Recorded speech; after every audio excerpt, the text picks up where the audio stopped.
സമയം രാത്രി 11:30. എന്നെ സംബന്ധിച്ച് ഫുഡെന്ന് പറയുന്ന ഒരു സ്ഥലത്തെ അല്ലെങ്കിൽ ഒരാളെ നന്നായി അറിയാൻ സഹായിക്കുന്ന ഒന്നായാണ്. അതുകൊണ്ട് തന്നെ പല സ്ഥലങ്ങളിൽ പോകാനും പോകുമ്പോൾ അവിടുത്തെ സ്പെഷ്യൽ ഫുഡ് ഐറ്റംസ് കഴിക്കണം എന്നൊക്കെ ഭയങ്കരമായി ആഗ്രഹമുള്ള ഒരാളാണ് ഞാൻ. അതിപ്പോൾ നാട്ടിലായാലും ശരി, പുറത്തേക്ക് വല്ലതും പോയാലും അങ്ങനെ വേണം എന്നാണ് ബക്കറ്റ് ലിസ്റ്റിൽ.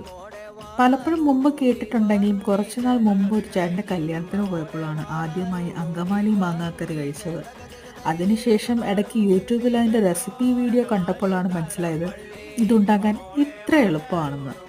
ഇന്ന് പച്ചമാങ്ങ കിട്ടിയപ്പോൾ കൊതിയായി അതും കൂട്ടി നല്ല വെള്ള ചോറ് കഴിക്കാൻ. സോ ഒന്നും നോക്കിയില്ല, ഇന്ന് രാത്രി ഉണ്ടാക്കി വെച്ച് അതാകുമ്പോൾ നാളെ ചോറിൻ്റെ കൂടെ കഴിക്കുമ്പോൾ അത് ഇരുന്നൊന്ന് സെറ്റായിട്ടുണ്ടാവും. പോരാ തന്നെ അമ്മയ്ക്ക് ഓഫീസിലും കൊണ്ടുപോകാമല്ലോ.